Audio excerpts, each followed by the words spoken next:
Najavljeno iseljenje nelegalno useljenih policajaca iz stanova u zgradi ulice Sime i Gumanova u Beogradu odloženo je posle bezuspešnog dvočasovnog čekanja. Policajci kojima su dodeljeni stanovi u toj zgradi otišli su da protestuju ispred Palate Srbije.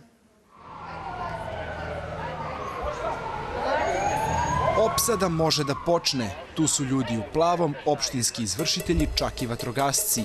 Ali iseliti nekoga nije lako, pogotovo ako je takođe reč o policajcima. Bez obzira što su se bespravno uselili u 18 stanova zgrade na Vračaru, oni tvrde da nisu uzurpatori. Ne, mi stanove napustiti nećemo, tražimo svoje pravo do Strazbura. Mnogo stanova je otišlo ovako kako je otišlo, a gospoda sva koja su dobila stanove imaju rešeno stambeno pitanje.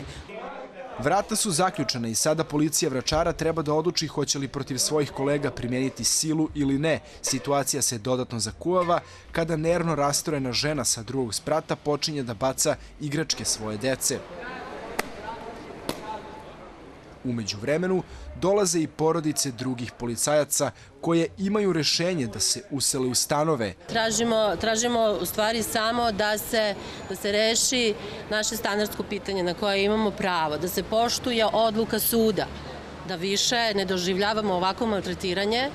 Počinje rasprava o tome da li neko opstruira pravdu ili je konkurs na kojem su stanovi dodeljeni pre 5 godina bio namešten. Pa dođi da vidiš, pa dođi da vidiš ko mi plaćemo, kako te bre nije sramota da lažeš. Sram te bre bilo, da te sram bilo. Samo se odmaknite. Ti meni. Iako su doveli specijalno vatrogasno vozilo sa merdevinama, policajci su posle sat vremena ipak odustali od primene sile i upada u zgradu. Tokom 80. i 90. mnogi policajci su svoje stambeno pitanje rešili tako što su se prvo bespravno uselili, a onda naknadno dobili i pravosnažno rešenje.